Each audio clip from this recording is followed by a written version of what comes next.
আপনি নিবিড়ভাবে মিশেছেন হুমায়ুন আজাদের সঙ্গে, একটু সেই গল্প শুনতে চাই যে আজি সুপার মার্কেটের সেই দিনগুলো আসলে তার সঙ্গে কেমন ছিল, বা কিছু যদি আমাদের বলতে চান।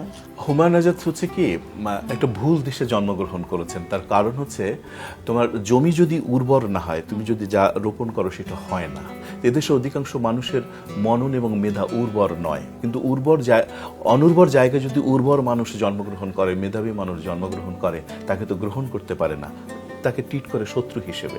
তো হুমায়ুন আজাদের মতো প্রতিভাবান মানুষের এই অঞ্চলে, এই দেশের মানুষের কাছে এক ধরনের শত্রু হিসেবে, মানে চেতনাগত শত্রু হিসেবে তৈরি হয়েছে। কিন্তু অসম্ভব প্রতিভাবান একজন মানুষ। আমার সৌভাগ্য যে তার সঙ্গে আমি দেখা হতো, আড্ডা হতো, গল্প হতো। হুমায়ুন আজাদের সঙ্গে সবচেয়ে যে ইন্টারেস্টিং স্মৃতিটা আমার মনে পড়ে সেটা হচ্ছে কি, যে তখন এই আবুল হোটেলের উল্টো দিকে একটা অফিস থেকে একটা পত্রিকা বেরোতো, নাম ছিল সূর্য তরু। সম্পাদক ছিলেন মফিদ আকবর। মফিদ আকবর একটু স্বপ্নবিলাসী মানুষ। তার ছোট ভাই হচ্ছে সোহেল মাঝার। সোহেল মাঝার প্রাবন্ধিক, গফরগাঁয়ে বাড়ি।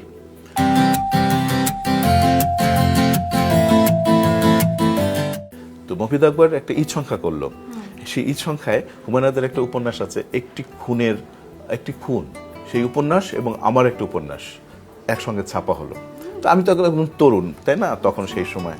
তো আমাকে দেখেই উনি বললেন, মনে আয়দার, তোমার কত বড় সাহস যে তুমি আমার সঙ্গে তোমার উপন্যাস ছাপাও। তা আমি বললাম, স্যার আমি তো ছাপাই নাই, এটা তো প্রকাশক বা সম্পাদক ছাপিয়েছে। তার মানে তুমি খুব খুশি যে তুমি আমার সঙ্গে তোমার উপন্যাস গেছে। এখন হুমায়ুন আজাদ স্যার কিন্তু সবসময় নিজেকে একটু উপরে রাখতে চাইতেন। আমি মনে করি সেটা তার অপরাধ নয়, এটা হচ্ছে যে তিনি জানতেন তিনি জ্ঞানী মানুষ একটু অন্যরকম হয়।